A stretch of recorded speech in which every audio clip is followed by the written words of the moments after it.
ഇന്ന് നമ്മൾ പ്രസിദ്ധ ചലച്ചിത്ര നിരൂപകനും മാധ്യമ പ്രവർത്തകനുമൊക്കെയായ OK ജോണിയുടെ സിനിമയും സമൂഹവും എന്ന ലേഖനമാണ് പഠനവിധേയമാക്കുന്നത്. സിനിമ കണ്ടിട്ടില്ലാത്തവർ നിങ്ങളിൽ ആരും ഉണ്ടാവില്ല, ഉറപ്പാണ്. പണ്ട് നമ്മൾ തിയേറ്ററിൽ പോയായിരുന്നു സിനിമ കണ്ടിരുന്നതെങ്കിൽ ഇപ്പോൾ അതിനും അപ്പുറത്തുള്ള സാധ്യതകൾ നമുക്കുണ്ട്. ആമസോൺ പ്രൈം ഉണ്ട്, അല്ലേ? യൂട്യൂബ് ഉണ്ട്.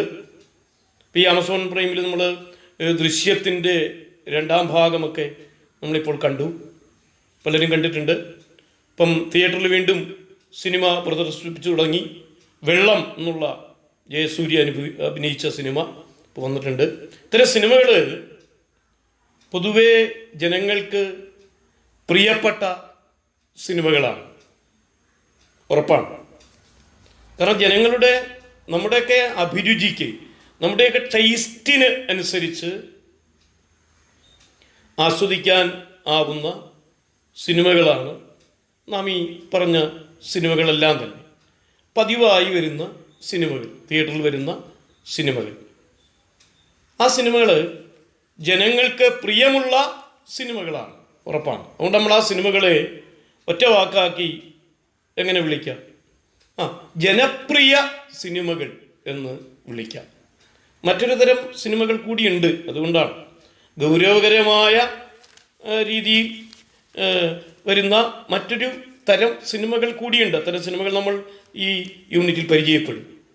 പക്ഷേ നമ്മൾ നിത്യേന നമ്മുടെ തിയേറ്ററിൽ വന്നു പോകുന്ന, നമ്മൾ കണ്ടുകൊണ്ടിരിക്കുന്ന, നമ്മൾക്ക് നിത്യേന നമ്മൾ ആസ്വദിച്ചു കൊണ്ടിരിക്കുന്ന സിനിമകളെ നമ്മൾ ജനപ്രിയ സിനിമകൾ, ജനങ്ങൾക്ക് പ്രിയമുള്ള സിനിമകൾ അഥവാ ജനപ്രിയ സിനിമകൾ എന്ന് വിളിക്കുന്നു.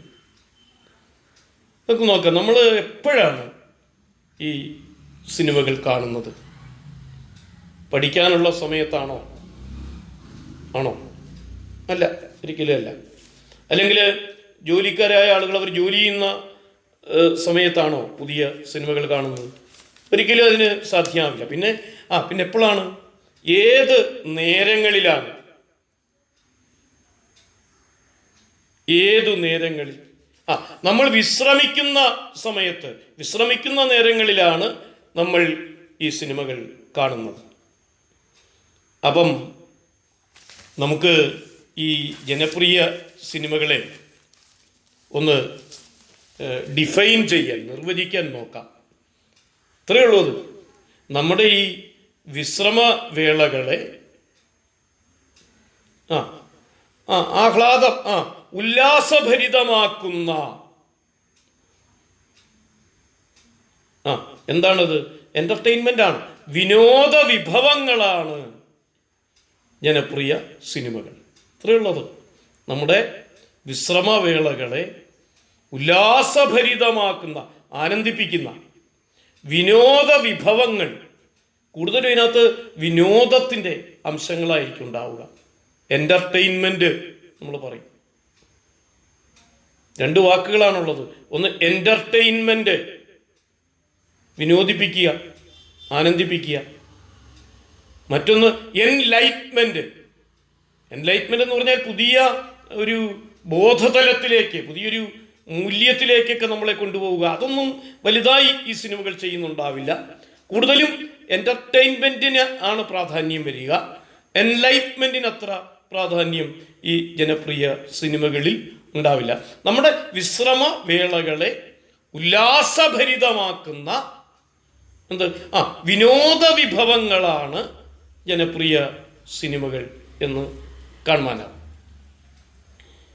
ഒരു കാര്യം ചോദിക്കാം. അങ്ങനെയാണെങ്കിൽ നമ്മുടെ നാട്ടിൽ, നമ്മുടെ സമൂഹത്തിൽ നിങ്ങൾ ആലോചിച്ച് നോക്കൂ, ഈ നമ്മുടെ ജീവിതത്തിൽ പച്ചയായ ജീവിത യാഥാർത്ഥ്യങ്ങൾ, നമ്മുടെ സമൂഹത്തിലുള്ള ചില ജീവിത യാഥാർത്ഥ്യങ്ങളെ പറ്റി നിങ്ങളൊന്ന് ആലോചിക്കൂ. എന്നിട്ട് പറയൂ, എന്തൊക്കെയാണ് നമ്മുടെ പച്ചയായ ജീവിതം അതിലെ യാഥാർത്ഥ്യങ്ങൾ എന്താണ് നമ്മുടെ മനുഷ്യർ അനുഭവിക്കുന്ന എന്താണ് തൊഴിലില്ലായ്മ ഒരു ജീവിത യാഥാർത്ഥ്യം തന്നെയാണ്. നമ്മുടെ നാട്ടിൽ ഒരുപാട് പേര് അനുഭവിക്കുന്ന കാര്യമാണ്. പിന്നെ പാരിസ്ഥിതികമായ നീറുന്ന പ്രശ്നങ്ങൾ നിരവധിയുണ്ട് നമ്മുടെ നാട്ടിലുണ്ട്. ചില പുഴയിൽ മാലിന്യം ഉണ്ടാകുന്നത്, അല്ലേ? അത്തരം ഒരുപാട് സംഭവങ്ങളുണ്ട് നമ്മുടെ നാട്ടിൽ. ഒരു പച്ചയായ ജീവിത യാഥാർത്ഥ്യങ്ങളാണ് ഇതൊക്കെ. പിന്നെ ആദിവാസികളുടെ ഇടയിലേക്കുള്ള പട്ടിണി മരണങ്ങൾ, പിന്നെ സ്ത്രീകൾക്കെതിരെ ഉള്ള നിരവധി അതിക്രമങ്ങൾ, ഇതൊക്കെ നമ്മുടെ പച്ചയായ ജീവിത യാഥാർത്ഥ്യങ്ങളാണ്. ഇങ്ങനെയുള്ള ഈ സംഭവങ്ങൾ പൊതുവെ നമ്മുടെ ജനപ്രിയ സിനിമകളുടെ തീമായി മാറാറുണ്ടോ? പലപ്പോഴും ഉണ്ടാകാം, ഞാനതല്ല. പൊതുവെ അത്തരം തീമുകളാണോ വരുന്നത്? ഒരിക്കലുമല്ല. അപവാദങ്ങൾ ഉണ്ടാകാം. ഭൂരിഭാഗവും അങ്ങനെയല്ല. ഭൂരിഭാഗവും പിന്നെ എങ്ങനെയാണ്, ഇതാണ് നമ്മൾ നോക്കുന്നത്. ജനപ്രിയ സിനിമകളിൽ ഭൂരിഭാഗവും അങ്ങനെയല്ല എന്ന് പറഞ്ഞാൽ പിന്നെ എങ്ങനെയാണ്? അങ്ങനെയല്ല എന്ന് പറഞ്ഞാൽ നമ്മുടെ സമൂഹത്തിലെ പച്ചയായ ജീവിത യാഥാർത്ഥ്യങ്ങളെ അവതരിപ്പിക്കുന്നവ വളരെ കുറവാണ്. പിന്നെ എന്താണ് അതിനകത്ത് വരിക?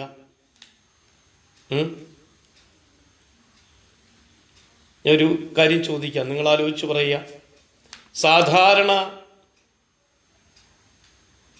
ഒരു തൊഴിലാളി കുടുംബത്തിൻ്റെ, ജോലി ചെയ്യുന്ന ഒരു കർഷക തൊഴിലാളി കുടുംബത്തിൻ്റെ നീറുന്ന അവരനുഭവിക്കുന്ന പ്രശ്നങ്ങളാണോ, അത്തരം കുടുംബങ്ങളുടെ പ്രശ്നങ്ങളാണോ, അതോ നല്ല സാമ്പത്തിക ശേഷിയുള്ള ഉയർന്ന ഇടത്തരം വിഭാഗത്തിലെ അപ്പർ മിഡിൽ ക്ലാസ് എന്നൊക്കെ പറയുന്ന ഉയർന്ന ഇടത്തരം വിഭാഗത്തിലെ കുടുംബങ്ങളിൽപ്പെട്ട നായികാനായകന്മാരുടെ ജീവിതമാണോ ഭൂരിഭാഗം സിനിമയിലുള്ളത്? നിങ്ങൾ കണ്ടിട്ടുള്ള സിനിമകൾ ഓർത്തെടുത്ത് ഉത്തരം പറയാം. സാധാരണ തൊഴിലാളി വിഭാഗത്തിൻ്റേതോ ഉയർന്ന ഇടത്തരം വിഭാഗത്തിൻ്റേതോ ആരുടെ ജീവിതമാണ് നമ്മുടെ സിനിമകളിൽ? നിശ്ചയമായും ഉറപ്പാണ് ഉയർന്ന ഇടത്തരം വിഭാഗത്തിൻ്റേത്. നമ്മൾ സിനിമ കാണുന്നവരാണ്. നമ്മൾ കണ്ടുകൊണ്ടിരിക്കുന്ന സിനിമകളിൽ ഉയർന്ന ഇടത്തരം വിഭാഗത്തിൻ്റെ അപ്പർ മിഡിൽ ക്ലാസിൻ്റെ ജീവിതമാണ് പല സിനിമകളിലും കാണുന്നത്. അല്ലാതെ സാധാരണ തൊഴിലാളി വിഭാഗത്തിൻ്റെ കഥകൾ സിനിമകളിൽ വളരെ പരിമിതമാണ്. നമ്മൾ കാണുന്ന സിനിമകളിലെ നായകന്മാരൊക്കെ വലിയ ബിസിനസ്സുകാരായിരിക്കും, അല്ലെങ്കിൽ അധ്യാപകനായിരിക്കും, അഡ്വക്കേറ്റ് ആയിരിക്കും, അല്ലെങ്കിൽ ജേർണലിസ്റ്റ് ആയിരിക്കും, അല്ലെങ്കിൽ ഒരുപാട് ഭൂസ്വത്ത് ഉള്ളവർ ഒക്കെ ആവും നായകന്മാർ. ഇങ്ങനെയാണ്. അപ്പോഴൊരു സംശയം നമ്മളിൽ പെട്ടെന്ന് വരാം. ഈ ക്ലാസ്മേറ്റ്സ് എന്നുള്ള സിനിമ നിങ്ങൾ ചിലർ കണ്ടിട്ടുണ്ടാവും. അതിലെ പ്രധാന കഥാപാത്രം ചെയ്തത് പൃഥ്വിരാജ് എന്ന നടനാണ്. ആ നടൻ കോളേജിൽ പഠിക്കുന്ന കുട്ടിയാണ്. അയാൾ കാവ്യമാധവൻ്റെ കഥാപാത്രം, പേര് ഓർമ്മയില്ല കഥാപാത്രത്തിൻ്റെ, പ്രേമിക്കുന്നുണ്ട്. പക്ഷേ വിവാഹം നടക്കുന്നില്ല. പിന്നീടാണ് അറിയുന്നത് ഈ പൃഥ്വിരാജ് ഈ ഉയർന്ന ഇടത്തരം വിഭാഗമൊന്നുമല്ല, ദരിദ്രമായ സാഹചര്യത്തിൽ നിന്ന് വരുന്നൊരു കുട്ടിയാണ്. പിന്നീട് പൃഥ്വിരാജിൻ്റെ വീടൊക്കെ കാണിക്കുന്നുണ്ട്. കാവ്യമാധവൻ്റെ കഥാപാത്രം അങ്ങനെയല്ല. നോക്കുക, സിനിമ വളരെ രസകരമായി കൈകാര്യം ചെയ്യുന്ന ഈ കാര്യം. ഒരിക്കലും ഇവർ വിവാഹം കഴിക്കുന്നില്ല, പക്ഷേ അവസാനം വിവാഹം കഴിക്കുന്നു. കാരണം എന്താ? സിനിമ കണ്ടവർക്കറിയാം. ഈ പൃഥ്വിരാജ് ഇവിടുന്ന് പുറത്തേക്കൊക്കെ പോയി നല്ല പണക്കാരനായി തിരിച്ച് മടങ്ങി വന്നതിന് ശേഷമാണ് കല്യാണം. ശ്രദ്ധിക്കുക, സിനിമ വളരെ ശ്രദ്ധിക്കുന്നുണ്ട്. ഈ പൃഥ്വിരാജിൻ്റെ കഥാപാത്രത്തെ ഉയർന്ന ഇടത്തരം വിഭാഗത്തിലേക്ക് മാറ്റിപ്പാർപ്പിച്ചു. ശ്രദ്ധിക്കുക നിങ്ങൾ. എന്നിട്ടാണ് വിവാഹത്തിലേക്ക്. എത്ര ശ്രദ്ധിക്കുന്നു സിനിമ. ഉയർന്ന ഇടത്തരം വിഭാഗത്തിൻ്റെ ജീവിതമാണ് നമ്മുടെ സിനിമകൾ നമുക്ക് കാട്ടിത്തരുന്നത്. വേറൊരു ഉദാഹരണം പറയാം. നന്ദനം എന്നുള്ള സിനിമ. ആ സിനിമയില് നവ്യ നായരുടെ കഥാപാത്രം, അവരുടെ കഥാപാത്രം വീട്ടുവേലയ്ക്ക് നിൽക്കുന്നൊരു പെണ്ണാണ്. ആ പെണ്ണിനെ ആ വലിയ വീട്ടില് അമേരിക്കയ്ക്ക് പോകാൻ തയ്യാറായി നിൽക്കുന്ന നായകനായ കഥാപാത്രം, അത് പൃഥ്വിരാജാണ് അവതരിപ്പിക്കുന്നത്, പ്രേമിച്ച അവസാനം വിവാഹത്തിലെത്തുന്നുണ്ട്. നമ്മൾ മനസ്സിലാക്കേണ്ടത്, ഈ വീട്ടുജോലിക്ക് നിൽക്കുന്ന പെണ്ണിനെ പതുക്കനെ ഉയർന്ന ഇടത്തരം വിഭാഗത്തിൻ്റെ സംസ്കാരത്തിലേക്ക് മാറ്റാനായിട്ട് രണ്ട് കാര്യങ്ങൾ ചെയ്തു സംവിധായകൻ. എന്താ ചെയ്യുന്നറിയോ? 2 കാര്യങ്ങൾ ചെയ്തു. ഒന്ന്, ആ പെണ്ണിനെ ശ്രീകൃഷ്ണനുമായിട്ട് ആ പെണ്ണിന് ഒരു ബന്ധമുണ്ടെന്ന് വരുത്തി. ശ്രീകൃഷ്ണനായിട്ട് സംസാരിക്കുന്നു, ഭഗവാൻ ശ്രീകൃഷ്ണനുമായിട്ട്. അപ്പോൾ തന്നെ ആ പെണ്ണിന്റെ അവസ്ഥ അങ്ങ് മാറി. ഒപ്പം തന്നെ ആ പെണ്ണ് ഭരതനാട്യം നൃത്തം ചവിട്ടുന്നു. മൗലിയിൽ മയിൽപ്പീലി ചാർത്തി മഞ്ഞ പീതാംബരം ചുറ്റി. അങ്ങനെ പതുക്കനെ ഈ അതിനെ ഉയർന്ന ഇടത്തരം വിഭാഗം എന്ന വർഗത്തിലേക്ക് ഉയർത്തിയെടുക്കാൻ സംവിധായകൻ ശ്രമിക്കുന്നു. നോക്കുക. അപ്പം ഇത്രയേ ഉള്ളൂ കാര്യം. നമ്മുടെ സിനിമകൾ പൊതുവെ താലോലിക്കുന്ന ഒരു കാര്യം, ഇടത്തരം വിഭാഗങ്ങളുടെ ജീവിതമാണ് അത് ആവിഷ്കരിക്കുക. സിനിമ കാണുമ്പോൾ നമ്മളത് മനസ്സിലാക്കിക്കൊള്ളണം. ഇനി ആണോ എന്ന് ശ്രദ്ധിക്കണം. ഉയർന്ന ഇടത്തരം വിഭാഗം. അപ്പം ഇങ്ങനെ ഉള്ള സിനിമകൾ, ഉയർന്ന ഇടത്തരം വിഭാഗത്തിൻ്റെ ജീവിതം എങ്ങനെയുള്ളതായിരിക്കും? ആർഭാടം നിറഞ്ഞതാണോ അതോ ലളിതമാണോ? സ്വാഭാവികമായിട്ട് ആർഭാടം നിറഞ്ഞ ജീവിതമാണ്. ആഡംബരത്തിൻ്റെ ജീവിതമായിരിക്കും സ്വാഭാവികമായിട്ട്. ഇത് സിനിമ കണ്ടുകൊണ്ടിരിക്കുന്ന നമ്മൾ ഭൂരിപക്ഷ സിനിമകൾ ഇങ്ങനെയാണ് എന്ന് പറഞ്ഞു. നമ്മളെ സ്വാധീനിക്കുമോ എന്ന ചോദ്യമാണ് ജോണി ചോദിക്കുന്നത്. നമ്മളെ അത് സ്വാധീനിക്കുമോ? ഉറപ്പായിട്ടും സ്വാധീനിക്കും. നമ്മുടെ മനസ്സിനെ സ്വാധീനിക്കും. നമ്മുടെ മനസ്സിന് 2 ഭാഗമുണ്ട്. ഒന്ന് ബോധമനസ്സ്, 2 അബോധ മനസ്സ്. ഈ സിനിമ കാണുമ്പോൾ ആ സിനിമയ്ക്കകത്തുള്ള ആശയങ്ങൾ, ഇപ്പം പല സിനിമകളിൽ ഈ ഉയർന്ന ഇടത്തരം വിഭാഗത്തിൻ്റെ ആഡംബര ജീവിതം അതൊരാശയമാണ്. അത് നമ്മുടെ അബോധ മനസ്സിലേക്ക് കയറും.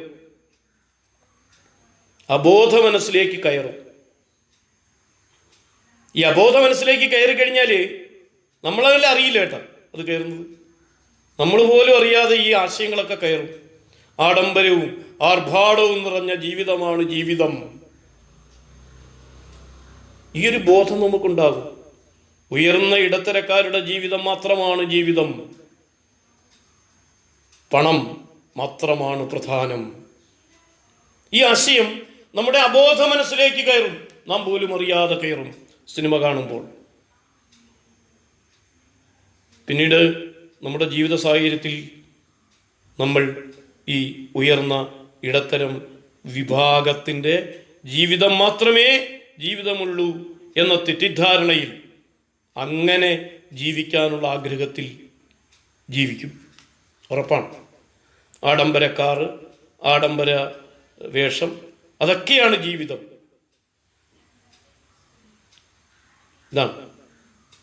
ഇതൊരു സ്വാധീനമാണെന്നറിയോ സിനിമ ചെലുത്തുന്നത്? നമ്മൾ പോലും അറിയില്ല. അതിൻ്റെ കാരണം ആദ്യം അബോധ മനസ്സിലേക്കാണ് ഈ ആശയം വരുന്നത്. പിന്നീട് ബോധമനസ്സത് സിനിമ കാണുമ്പോൾ നമ്മൾ പോലും അറിയാതെ നമ്മുടെ ഈ അബോധ മനസ്സിൽ ഈ ആശയങ്ങൾ കയറിയിരിക്കും. ഇപ്പം ഈ പല സിനിമകളിലും ഞാൻ ഒരു കാര്യം പറയാം. പല സിനിമകളിലും നിന്നെ കണ്ടിട്ട് ആദിവാസിയെ പോലെ ഉണ്ടെന്ന് പറഞ്ഞ് കളിയാക്കുന്ന ഡയലോഗ് പല സിനിമകളിലും കേട്ടിട്ടുണ്ട്. നായക കഥാപാത്രങ്ങളൊക്കെ ആയിരിക്കും അത് പറയുന്നത്. ഇത് കേൾക്കുമ്പം നിരുപദ്രവകാരിയാണെന്ന് തോന്നും. ഒന്നുമല്ല. നമ്മൾ ഇത് കേൾക്കുമ്പം ആദിവാസി എന്തോ കുറഞ്ഞതാണ് എന്നുള്ളൊരു ബോധ്യത്തിലേക്ക് നമ്മൾ പോലും അറിയാതെ നമ്മുടെ അബോധ മനസ്സിൽ ഒരാശയം വന്ന് നിറയും. ആദിവാസി കളിയാക്കപ്പെടേണ്ടവനാണെന്ന്. പിന്നീട് നമ്മൾ ജീവിക്കുന്ന നിമിഷങ്ങളിൽ നമ്മുടെ ജീവിതത്തിൻ്റെ സമീപനമായിട്ട് തന്നെ അത് മാറും. നമുക്ക് യാതൊരു താല്പര്യവും ഈ ഈ ആദിവാസികളോടൊന്നും ഉള്ള ആ ജനതയൊക്കെ പുച്ഛത്തോടെ കാണാനുള്ള ഒരു പെരുമാറ്റം നമ്മളിൽ രൂപപ്പെടും. ഇതാണ് സിനിമ ചെയ്യുന്ന അപകടം. നേരത്തെ പറഞ്ഞില്ലേ, ഉയർന്ന ഇടത്തരം വിഭാഗത്തിൻ്റെ ജീവിതം മാത്രമേ ജീവിതമുള്ളൂ എന്ന ഒരു തെറ്റിദ്ധാരണയോടെ നമ്മൾ ജീവിക്കാൻ തുടങ്ങും. ആഡംബര വീട്, ആഡംബര ഡ്രസ്സ്, ആഡംബര വാഹനം, വല്ലാത്തൊരു തരം ആർത്തിയുള്ള ജീവിതത്തിലേക്ക് നാം പോലും അറിയാതെ ജനപ്രിയ സിനിമകൾ അത്തരമൊരു ജീവിതം, ആർത്തിയുടെ ജീവിതം നമ്മുടെ ഉള്ളിലേക്ക് പകർന്നു തരുന്നു. ഇതാണ് ഓക്കെ ജോണി പറയുന്നത്. ശ്രദ്ധിക്കണം നമ്മൾ. ഗംഭീരമായ ഒരു വിശകലനമാണിത്. നമ്മൾ സിനിമ കണ്ടപ്പോഴൊന്നും ഓർത്തില്ല. അതാണ്, നമ്മൾ സിനിമ കാണുമ്പോൾ അതിനെ അനലൈസ് ചെയ്യുന്നില്ല. ചലച്ചിത്ര നിരൂപകനായ ഓക്കെ ജോണി അത് അനലൈസ് ചെയ്ത് വിശകലനം ചെയ്ത് നമ്മളുടെ മുന്നിൽ ഈ ഒരു ആശയം കൊണ്ടുവന്ന് വയ്ക്കുകയാണ്. ഇവിടെ ഒരു രസകരമായൊരു കാര്യമാണ്. ഉയർന്ന ഇടത്തരം ജനവിഭാഗത്തിൻ്റെ ഈ ആശയങ്ങളൊക്കെ നമ്മുടെ മനസ്സിലേക്ക് വന്ന് നമുക്ക് അങ്ങനെ ജീവിക്കണമെന്നുണ്ടെങ്കിലും നമ്മളിൽ പലർക്കും ഇത്തരം ആഡംബരം കാട്ടാനുള്ള സാമ്പത്തിക ശേഷി ഉണ്ടാവില്ല. അവരെന്ത് ചെയ്യും? ഇവിടാണ് രസകരമായൊരു കാര്യം. അവരും അവരുടെ ജീവിതത്തെക്കുറിച്ചുള്ള ബോധ്യം, ജീവിതമെന്ന് പറഞ്ഞാൽ ഈസ് ഈക്വൽ ടു ഉയർന്ന ഇടത്തരം വിഭാഗത്തിൻ്റെ ജീവിതം, അതാണ് അവരുടെ സങ്കല്പം. പക്ഷേ സാമ്പത്തിക ശേഷി ഇല്ലാത്തതുകൊണ്ട് അവർക്ക് പലപ്പോഴും അത് പൂർണ്ണമായും നേടാൻ കഴിയില്ല. അതുകൊണ്ട് അവരെന്ത് ചെയ്തു? ഈ 3 മണിക്കൂർ അല്പനേരം അപ്പർ മിഡിൽ ക്ലാസ് ആവും. അവിടെ ഇരുന്നത് സിനിമ കാണുമ്പം അവിടെ സിനിമയ്ക്കകത്തുള്ള നായകനോട് അല്ലെങ്കിൽ നായികയോട് താതാത്മ്യപ്പെട്ടു നിന്ന്, ഇണങ്ങി നിന്ന്, ഞാനാണ് ആ നായകൻ, ഞാനാണ് ആ നായിക എന്ന് 3 മണിക്കൂർ സങ്കല്പിച്ച് സ്വയം പണക്കാരായി മാറും. സങ്കല്പത്തിലെ എല്ലാ സൗഭാഗ്യങ്ങളും 3 മണിക്കൂർ അനുഭവിക്കും. അല്പനേരമെങ്കിലും അപ്പർ മിഡിൽ ക്ലാസ് ആണ് താൻ, ഉയർന്ന ഇടത്തരം വിഭാഗത്തിലുള്ള ആളാണു ഞാൻ എന്ന് സ്വയം സങ്കല്പിക്കും. അങ്ങനെ ഒരു അപകടം കൂടിയുണ്ട് ഇവിടെ.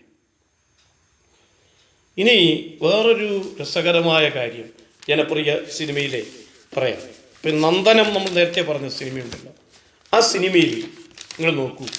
ആ സിനിമയിൽ ഈ നവ്യ നായരുടെ കഥാപാത്രത്തിൻ്റെ അടുത്ത് സാക്ഷാൽ ശ്രീകൃഷ്ണൻ അഥവാ ഗുരുവായൂരപ്പൻ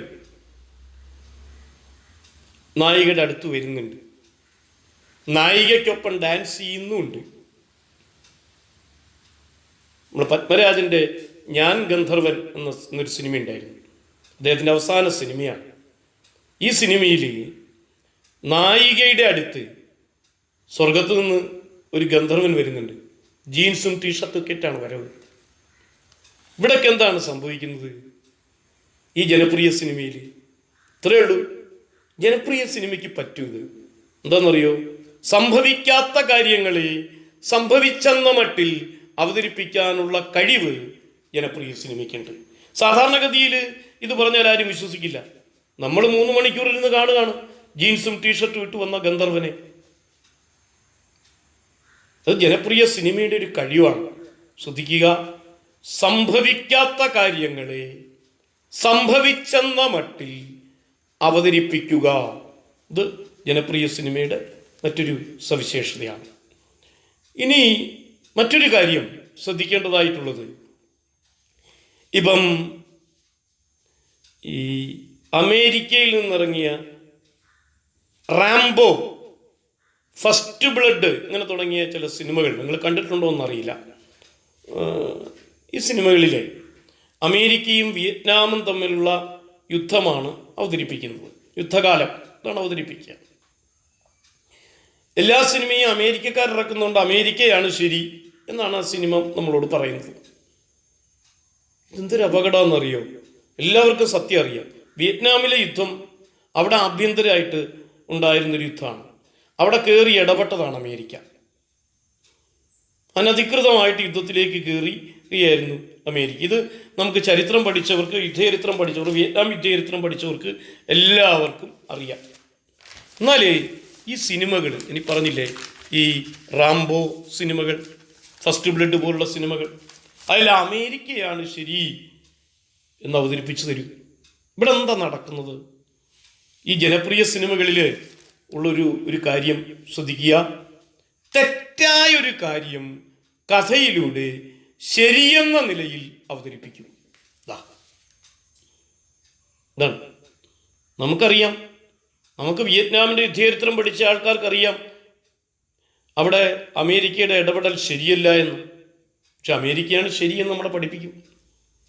ഈ വിയറ്റ്നാം യുദ്ധചരിത്രം പഠിച്ച നമ്മളെ സിനിമ അങ്ങനെ വഴിതെറ്റിക്കും. സിനിമ കണ്ടിറങ്ങുന്ന നമ്മൾ ശരിയെക്കുറിച്ച് നമുക്ക് ബോധ്യമുണ്ട്. പക്ഷെ എങ്കിലും ആ ബോധ്യത്തെ പതുക്കെ പതുക്കെ മാറ്റാൻ തുടങ്ങും. സിനിമ പറഞ്ഞതാണ് ശരി എന്ന് വിശ്വസിക്കാൻ തുടങ്ങും. അത്രേ ഉള്ളൂ. തെറ്റായൊരു കാര്യം കഥയിലൂടെ ശരിയെന്ന നിലയിൽ അവതരിപ്പിക്കാൻ ജനപ്രിയ സിനിമകൾക്ക് കഴിയും. ശ്രദ്ധിക്കുക നമ്മൾ അക്കാര്യം. നമ്മൾ സിനിമ കാണുമ്പോൾ ഒന്നും ഓർക്കുന്നില്ല അല്ലേ? നമ്മൾ കണ്ട സിനിമകളിലൊക്കെ ഇങ്ങനെ ഉണ്ടായിരുന്നു. ഒരുപാട് കാര്യങ്ങൾ നമ്മൾ തെറ്റിദ്ധരിച്ച് ശരിയെന്ന് വിചാരിച്ചിട്ടുണ്ട്. ഇനി സിനിമ കാണുമ്പോഴെങ്കിലും ശ്രദ്ധിക്കുക, ഇങ്ങനെയുള്ള വല്ലതും ഉണ്ടോ? വേറൊരു കാര്യം പറയാം. ഈ ജനപ്രിയ സിനിമയിൽ വരുന്നൊരു കാര്യമാണ്. അതായത് ഇപ്പം ഞാൻ ശ്രീകൃഷ്ണനും രാധയും, ശ്രീകൃഷ്ണ ഭഗവാനും രാധയും, അത് ഏതനുഭവമാണ് ഇവർ രണ്ടുപേരും തമ്മിലുള്ള? 3 ഓപ്ഷൻ പറയാം. വാത്സല്യം, പ്രണയം, സാഹോദര്യം. ഏതനുഭവത്തെയാണ് ഇവർ രണ്ടുപേരും? പ്രണയം. സ്വാഭാവികമായിട്ട് പ്രണയം. ഇനി അങ്ങനെയാണെങ്കിൽ ചെമ്മീൻ എന്നുള്ള സിനിമയിൽ കറുത്തമ്മയും പരീക്കുട്ടിയും, മാനസമേനേ വരൂ, മധുരം ഉള്ളിത്തരൂ, കറുത്തമ്മ പരീക്കുട്ടി, അതും പ്രണയമാണ് അല്ലേ? ഇതിൽ പണ്ടേ രൂപപ്പെട്ടു വന്ന അനുഭവം ഏത്? പ്രണയാനുഭവം ഏത്? കറുത്തമ്മയും പരീക്കുട്ടിയാണോ? അല്ല. നമുക്കറിയാം പണ്ടേ രൂപപ്പെട്ടു വന്നത് ശ്രീകൃഷ്ണനും രാധയും, പൗരാണികമായിട്ടേ ഉള്ളതാണ്. അങ്ങനെയുള്ള അനുഭവങ്ങൾ, ശ്രീകൃഷ്ണനും രാധയും, ഇത് പണ്ടേയുള്ള ഈ രൂപപ്പെട്ടു വന്ന അനുഭവങ്ങളാണ്. ആ അനുഭവങ്ങളുടെ എക്സ്പ്രഷൻ, അതിൻ്റെ ആവിഷ്കാരമാണ് മിത്തുകൾ എന്ന് പറയുന്നത്. അപ്പോൾ പ്രണയം എന്ന അനുഭവത്തിൻ്റെ ആവിഷ്കാരമാണ് ഇവിടെ ശ്രീകൃഷ്ണ രാധ മിത്ത്. ഇതാണ് പ്രണയം എന്ന മിത്ത് എന്ന് പറഞ്ഞാൽ ഇത്രയേ ഉള്ളൂ അർത്ഥം. പണ്ടേ രൂപപ്പെട്ടു വന്ന അനുഭവങ്ങൾ, ആ അനുഭവങ്ങളുടെ എക്സ്പ്രഷൻ, ആവിഷ്കാരമാണ്. ഇവിടെ എന്താണ്? പണ്ടേ രൂപപ്പെട്ടു വന്ന പ്രണയാനുഭവത്തിൻ്റെ ആവിഷ്കാരമാണ് ശ്രീകൃഷ്ണ രാധ എന്ന മിത്ത്. ഉറപ്പായല്ലോ? അങ്ങനെയാണെങ്കിൽ പണ്ടേ രൂപപ്പെട്ടു വന്ന സൗഹൃദാനുഭവത്തിൻ്റെ, ഫ്രണ്ട്ഷിപ്പിൻ്റെ ആവിഷ്കാരമാണ് ശ്രീകൃഷ്ണ ഡാഷ് മിത്ത്. പറയാം. പണ്ടേ രൂപപ്പെട്ടു വന്ന പ്രണയാനുഭവത്തിൻ്റെ ആവിഷ്കാരമാണ് നമ്മൾ ശ്രീകൃഷ്ണ രാധാ മിത്ത് എടുത്തു. അങ്ങനെയാണെങ്കിൽ പണ്ടേ രൂപപ്പെട്ടു വന്ന സൗഹൃദാനുഭവത്തിൻ്റെ ആവിഷ്കാരമാണ് ശ്രീകൃഷ്ണൻ. അവിടെ ഉണ്ട് ഹൈഫൻ, ഇന്നയാള് ആരാണ്? കുചേലൻ. ശ്രീകൃഷ്ണൻ കുചേലൻ, നമുക്കറിയാം കഥ, ആ മിത്ത് ഉണ്ടോ? അപ്പോൾ ഇവിടെ നമ്മൾ മനസ്സിലാക്കുന്ന ഒരു കാര്യം, ഈ മിത്ത് എന്ന് പറഞ്ഞാൽ ഇത്രയേ ഉള്ളൂ, അത് പണ്ടേ രൂപപ്പെട്ടു വന്ന അനുഭവങ്ങളാണ്, ആ അനുഭവങ്ങളുടെ ആവിഷ്കാരങ്ങളാണ്. അപ്പം ഇപ്പം നമ്മൾ സൗഹൃദത്തിൻ്റെ ഒരു മിത്ത് എടുത്തു. ഏതാണ്? പണ്ടേ രൂപപ്പെട്ടു വന്ന സൗഹൃദാനുഭവത്തിൻ്റെ ആവിഷ്കാരം ശ്രീകൃഷ്ണ കുചേല മിത്ത്. ഈ ജനപ്രിയ സിനിമ ഈ മിത്തിൽ കയറി പ്രവർത്തിക്കുന്ന എങ്ങനെയെന്നറിയോ? ജനപ്രിയ സിനിമ പഴയ മിത്തിനെ അതേപടി എടുക്കുകയല്ല ചെയ്യുക, പുതിയ കാലത്തിനനുസരിച്ചത് മാറ്റിയെടുക്കും. അതാണ് ഇപ്പം ജനപ്രിയ സിനിമ ഒരു ഉദാഹരണത്തോടെ പറയാം. അപ്പൊ സൗഹൃദത്തിന്റെ മിത്ത്, പഴയ മിത്ത് ഏതാണ്? ശ്രീകൃഷ്ണ കുചേല മിത്ത്. ഇതിനെ എന്താ ചെയ്യാന്നറിയോ?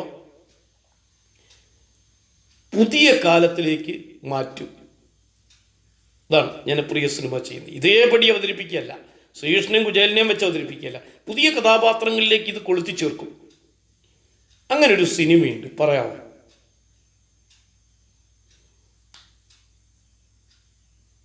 ഒരു ക്ലൂ തരാം. വ്യത്യസ്തനാമൊരു ബാർബറാം ബാലനെ.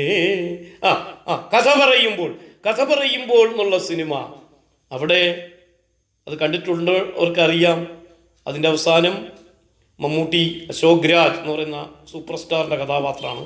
ബാർബറാം ബാലൻ ശ്രീനിവാസൻ്റെ വീട്ടിലേക്ക് വരികയാണ് വർഷങ്ങൾക്ക് ശേഷം. സൗഹൃദമാണ്. ശ്രീകൃഷ്ണനും കുചേലനും തമ്മിലുള്ള ബന്ധത്തിലും അങ്ങനെയൊന്നുണ്ട്. ശ്രീകൃഷ്ണനെ കാണാൻ കുചേലൻ പോകുന്നു, കുചേലനൊന്നും ചോദിക്കാതെ തിരിച്ചു മടങ്ങിപ്പോരുന്നു. കുചേലൻ തിരിച്ച് വീട്ടിൽ ചെല്ലുമ്പോൾ ദരിദ്രനാണ്. വീട് അല്ലേ, സമ്പന്നമായ വീട് കാണുന്നു. ഈ ഒരു അന്തരീക്ഷം ഈ സിനിമ കണ്ടിട്ടുള്ളവർക്കറിയാം.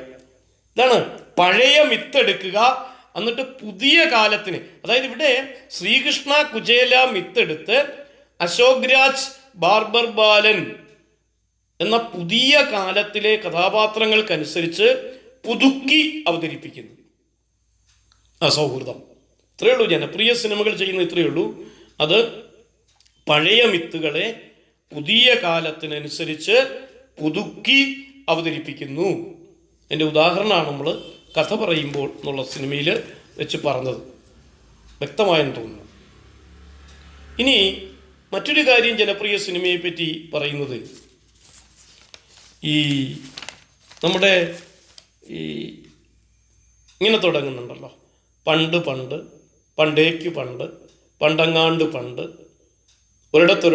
ഒരിടത്ത്. എന്താണിത്? നമ്മുടെ കഥ പറയുന്ന രീതിയാണിത്. നമ്മുടെ നാടോടി കഥകൾ ഇങ്ങനെയാണ്. മണ്ണാങ്കട്ടയുടെയും കരിയിലയുടെയും കഥ, അല്ലെങ്കിൽ ആമയുടെയും മുയലിൻ്റെയും കഥ. ഈ കഥയ്ക്കൊക്കെ പൊതുവേ ചില പ്രത്യേകതയുണ്ട്. ഈ കഥയ്ക്കകത്ത് ഒരേ മാതിരിയുള്ള കഥയായിരിക്കും, പലപ്പോഴും ഒരേ മാതിരിയുള്ള അവതരണ രീതിയായിരിക്കും, ഒരേ മാതിരിയുള്ള കഥാപാത്രങ്ങളായിരിക്കും. നമ്മുടെ നാടോടി കഥാ ഘടന എങ്ങനെയാണ്? പല കഥകളിലും ഒരേ മാതിരിയായിരിക്കും കഥ വരിക, അങ്ങോട്ടും ഇങ്ങോട്ടും ചെറിയ വ്യത്യാസങ്ങൾ. ഒരേ മാതിരിയായിരിക്കും ഇത് അവതരിപ്പിക്കുന്ന രീതി, കഥാപാത്രങ്ങളുമൊക്കെ ഒരേ മാതിരിയുള്ളവയായിരിക്കും. ഈ നാടോടി കഥയുടെ ഘടന നമ്മുടെ ജനപ്രിയ സിനിമയ്ക്കുണ്ട്. നിങ്ങൾ ശ്രദ്ധിച്ചോ? ഒരു സിനിമ ഹിറ്റായെന്നിരിക്കട്ടെ, പിന്നെ അതേപടി കുറേ സിനിമ വരും. ഇതെന്നെ കാര്യം. നാടോടി കഥയുടെ ഘടന ഉണ്ടെന്ന് പറഞ്ഞാൽ കാര്യതാണ്. ഒരേ മാതിരിയുള്ള കഥാപാത്രങ്ങൾ, ഒരേ മാതിരിയുള്ള കഥകൾ, ഒരേ മാതിരിയുള്ള അവതരണ രീതി, ഇത് വരും. നമ്മുടെ CBI ഡയറിക്കുറിപ്പ് വന്നതിന് ശേഷം എത്ര CBI ഡയറിക്കുറിപ്പ് മോഡൽ സിനിമകൾ വന്നു ഇല്ലേ? അതുപോലെ തന്നെയല്ലേ നരസിംഹം, രാവണപ്രഭു, ദേവാസുരം, ആറാം തമ്പുരാൻ, ഇതിലൊക്കെ ഉള്ള കഥാപാത്രങ്ങൾ ഒരേ മാതിരി. അപ്പം അത് വ്യക്തമായും തോന്നുന്നു. അപ്പം ഇവിടെ മനസ്സിലാക്കേണ്ടത്, ജനപ്രിയ സിനിമകൾക്ക് നാടോടി കഥാഘടനയുമായി സാമ്യമുണ്ട്. ഇങ്ങനെ ഒരേ മാതിരി കഥാപാത്രങ്ങളെ അവതരിപ്പിച്ചാണ് ഒരു നടൻ എന്തായി മാറുന്നത്? സ്റ്റാറായി മാറുന്നത്, താരമായി മാറുന്നത്. അങ്ങനെയാണ്.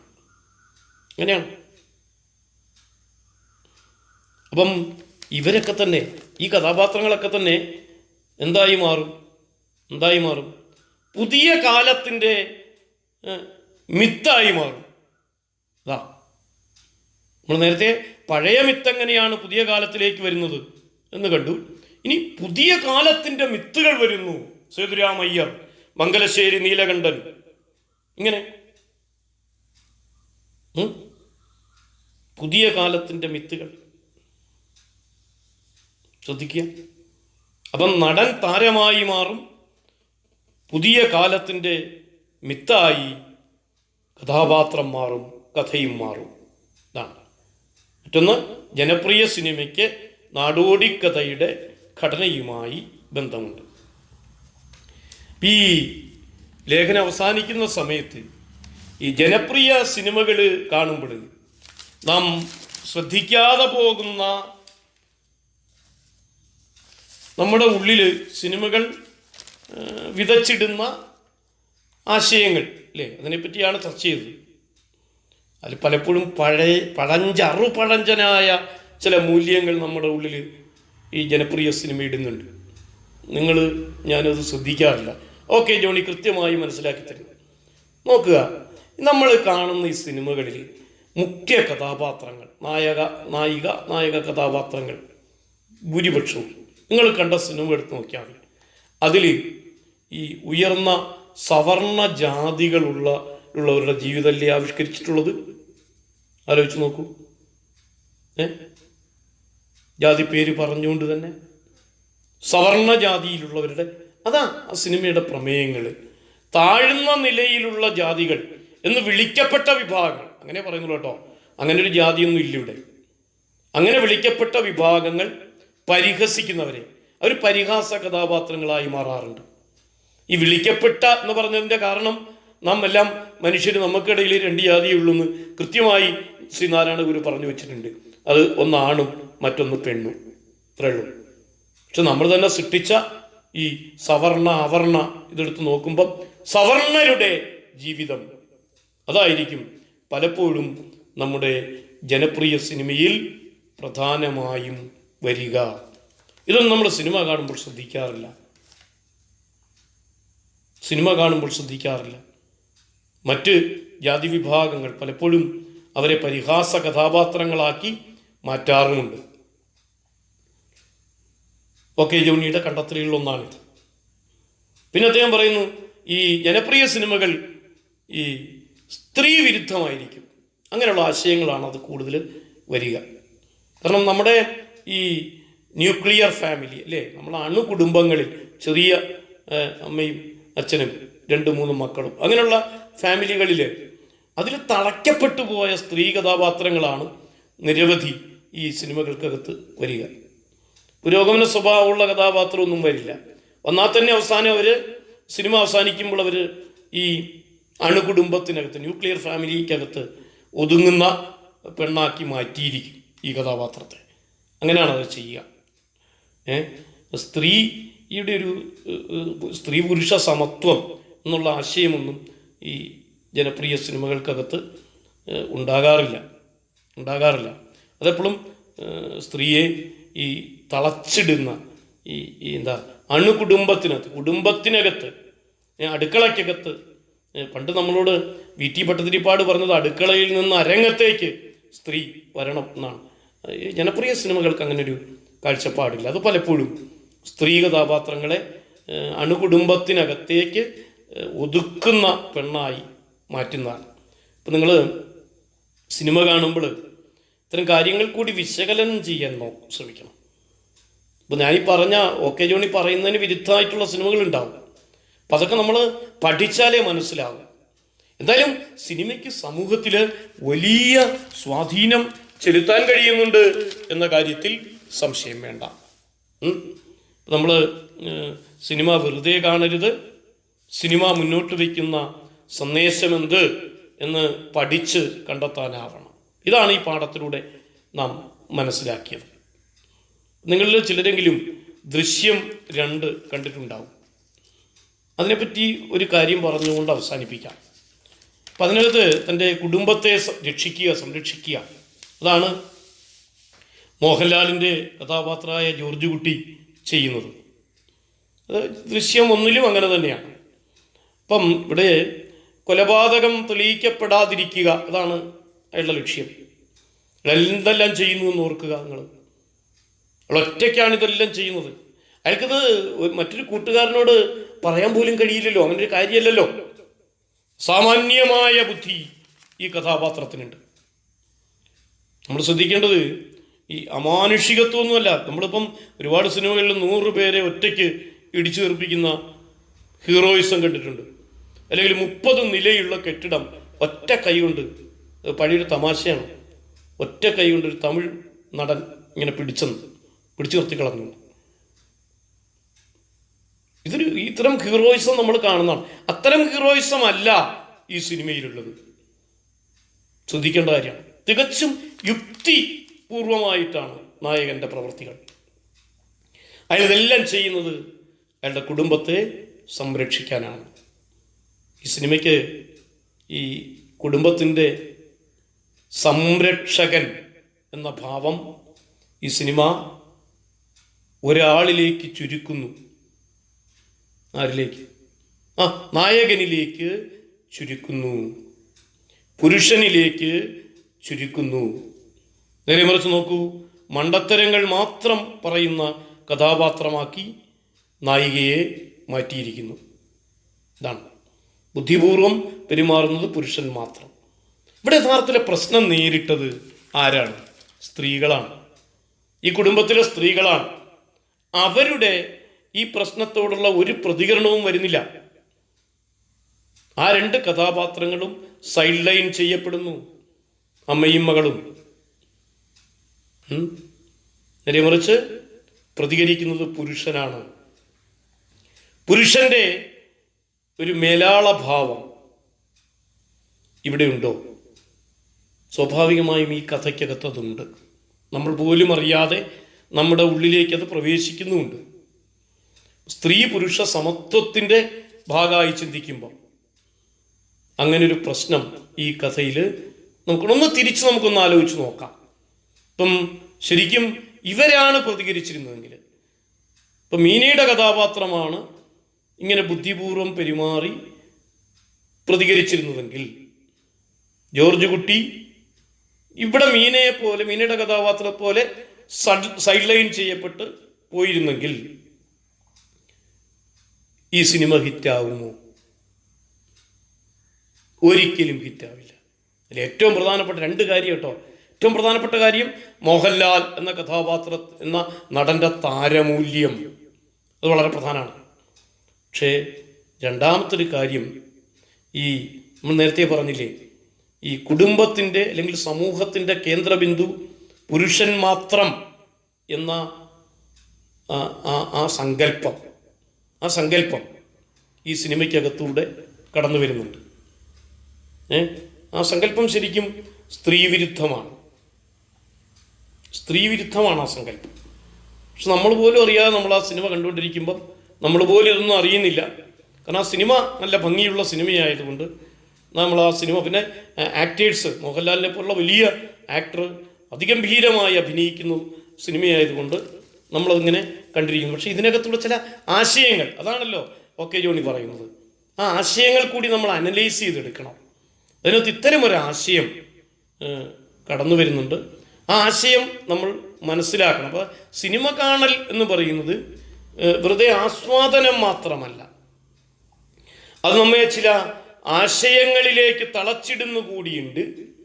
സിനിമ കണ്ട ശേഷം അവ എന്തെന്ന് കണ്ടെത്തി തിരിച്ചറിയാൻ ഉള്ള ഒരു മനോഭാവം നമ്മളിൽ ഇനിയെങ്കിലും ഉണ്ടാവണം.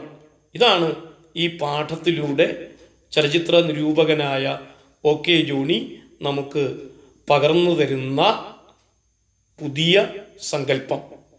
ഓക്കെ.